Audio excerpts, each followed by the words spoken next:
Stałe ugrupowania PSL, przypuszczam, że jest im to obojętne, ale raczej też w swoim stanowisku skłaniają się do tego, co prezentuje, nie wiem, Prawo i Sprawiedliwość.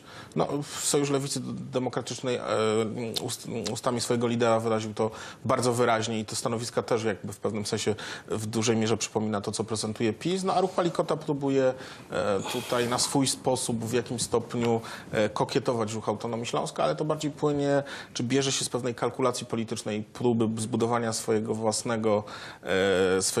własnej siły na scenie politycznej, niż z jakichś takich mocnych przekonań, które właśnie są oparte o ideę właśnie różnorodności, pluralizmu, odrębności etnicznej. No nie mówiąc już o formie państwa, o której tu pan Bronisław wspominał, to znaczy, czy to ma być państwo bardziej scentralizowane, czy państwo bardziej zdecentralizowane i potem ewentualnie, czy ma być to państwo regionalne, no wzór Hiszpanii, czy ma to być jeszcze głębsza forma jego, nazwijmy to, zdecentralizowania czy delegowania władzy na niższe szczeble, no to najwyższą formą oczywiście jest państwo federalne.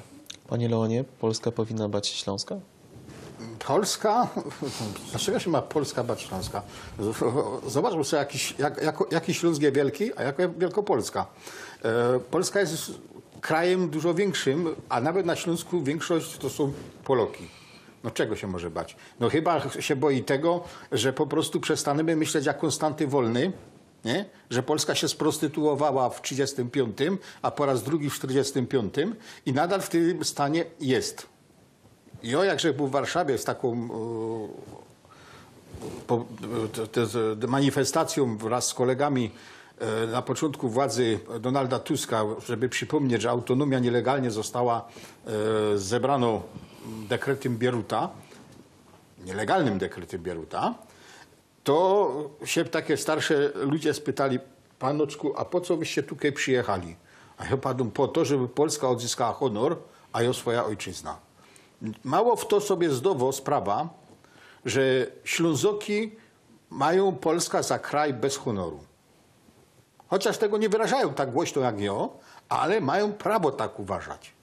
Bo skoro jest stan bezprawia, on istnieje, bezprawia, dekret obowiązuje. Nie?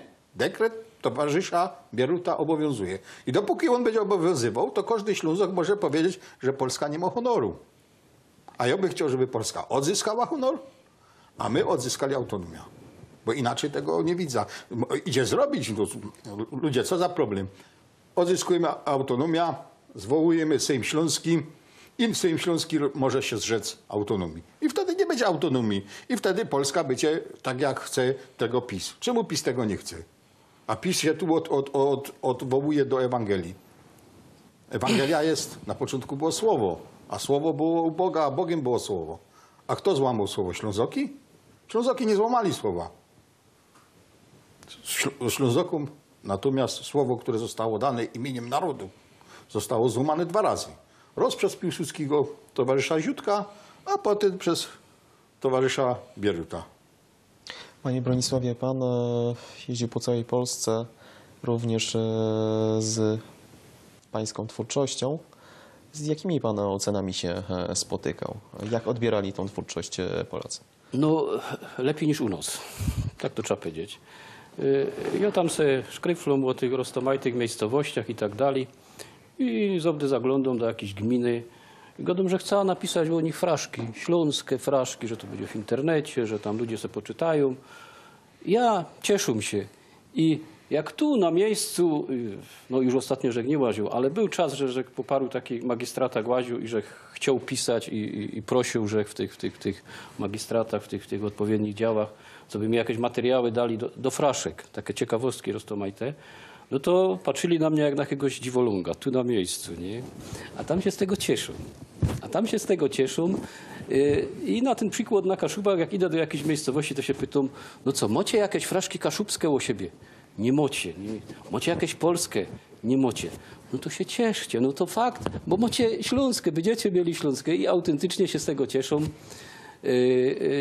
Jest to takie, no przyjemne, jest to takie przyjemne i trzeba powiedzieć, że Polska powinna się cieszyć z tego, że ma Śląsk. No cieszy się tak naprawdę, cieszy się z roztomajtych względów.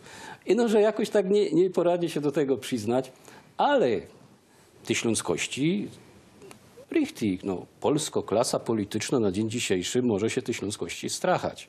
Bo tak jak Jożyja, no krótko, bo krótko, ale wojny żeg nie przeżył, przeżył żeg rok 80, nie? To był taki ruch wielki, Solidarność i tak dalej.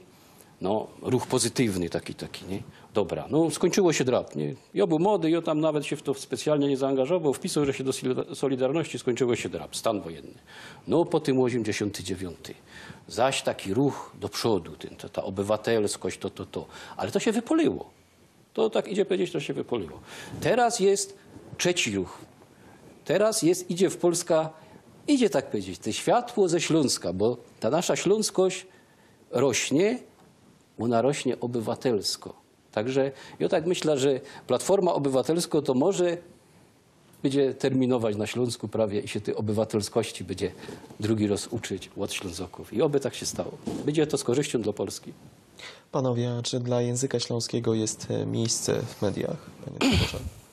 No coraz więcej jest rzeczywiście miejsca dla języka śląskiego, no ale myślę, że on też powoli będzie to miejsce sobie wywalczał, zdobywał, no dzięki i przychylności samych dziennikarzy i tych, którzy decydują o tym, jak te media mają wyglądać, czy ma być jaki ich kształt. No i druga strona dzięki też publiczności, która przecież no tutaj dla mediów jest najważniejsza i która w jakimś stopniu kształtuje to, jak media układają sobie to dossier, nazwijmy, czy jak media układają sobie swój własny program, ale na pewno już w regionalnych, czy wręcz w lokalnych mediach tego śląskiego jest coraz więcej. No, o czym świadczy chociażby nie tylko dzisiejsza audycja, ale to, co dzieje się w telewizji Sfera, ale też w wielu różnych, można powiedzieć, takich działaniach lokalnych, na poziomie domów kultury, na poziomie gazet lokalnych, na poziomie właśnie tego społeczeństwa obywatelskiego, które no, na Śląsku, tu bym się z panem Bronisławem zgodził, to znaczy jest cały czas na etapie tworzenia się i cały czas na etapie,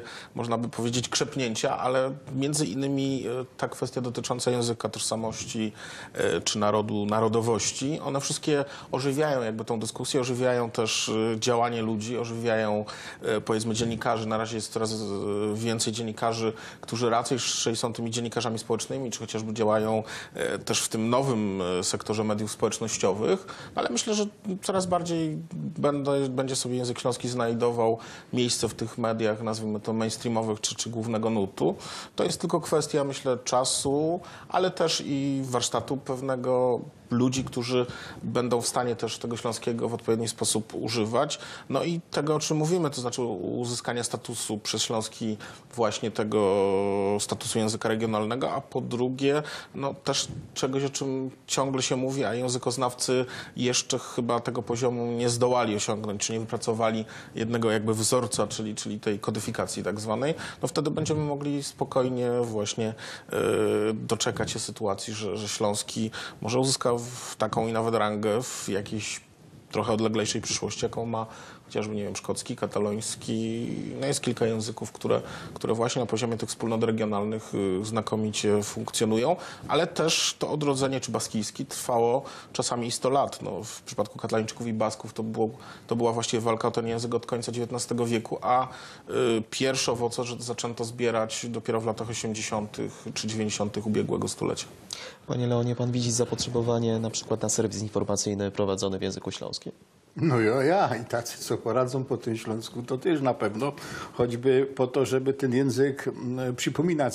Ja nawet zapoczątkował takie spotkania, rajcujemy po śląsku, żeby my się spotykali tam w poru chopa w rozmaitych miejscach i mieli jakiś tam temat przewodni, żeby go dać po śląsku. Bo niekiedym się wydało, że po śląsku to ino się o wodziunce, o upie, o starzykach i wice o sprawiać. Nieprawda, w każdym języku idzie go dać o wszystkim. Co prawda, jak tu pan doktor na pewno potwierdzi, kiedyś takim językiem była greka w rzymskim imperium. Potem, jak już rzymskie imperium, że tak powiem, zaczęło ulegać rozkładowi, stała się tym łacina. Nie? Łaciny się pozbył, nie wiem po jakiemu, Kościół katolicki zrobił wielki błąd i teraz wchodzi w to miejsce angielski. Wszystkie naukowcy muszą poradzić po angielsku. Bo jak nie poradzi po angielsku, to nawet jak będzie tak dobry jak Einstein, a Einstein na przykład nigdy się nie nauczył angielskiego, bo był dyslektykiem i to mu zawodzało, bo w Ameryce jego studenty musieli po niemiecku się uczyć, żeby mogli u niego studiować. Nie? No ale teraz się już są metody na to, żeby tak jak się u kogoś znajdzie, że jest takim Einsteinem i dyslektykiem, to idzie go wyprowadzić, żeby się tego angielskiego przynajmniej nauczył. No a człowiek tak richtig to może 2 języki no dobrze znać. Ten, co najpotrzebniejszy, czyli angielski, nie? No i ten, co jest najbliższy sercu, nie? Czyli regionalny. No jest tutaj takie pewne zagrożenie dla języków, powiedzmy sobie, niemieckiego, polskiego, włoskiego, literackiego, bo ludzie coraz to chętniej gadają po swojemu. Ja byłem w Niemcach i taki, co żech z nim robił, no, między drugim gadają, Reinhard nic nie rozumie, ani jednego słowa. Po jakiemu? A on padł naturalnie. Szwabską mowa, odrębną mowa. I wtedy ja się padł, a widzisz, Karlusie, śląski, odrębny język. I to nie wszyscy muszą go rozumieć. No bo nie muszą, bo styknie, że go rozumią ci, co są na tym Śląsku.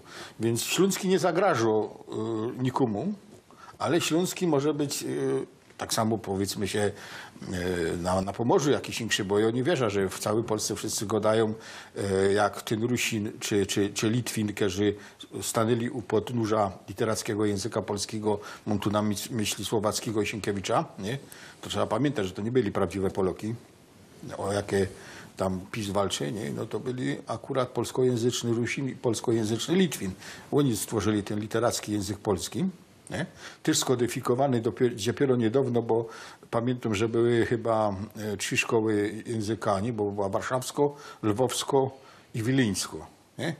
Inaczej się pisało we Wilnie, inaczej we Lwowie, a inaczej w Warszawie. Nie?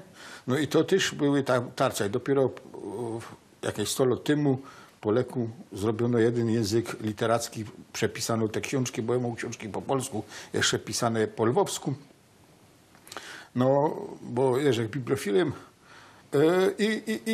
i to nie zamarło, więc ten język ludu, język miejscowy będzie wszędzie zawsze trwał.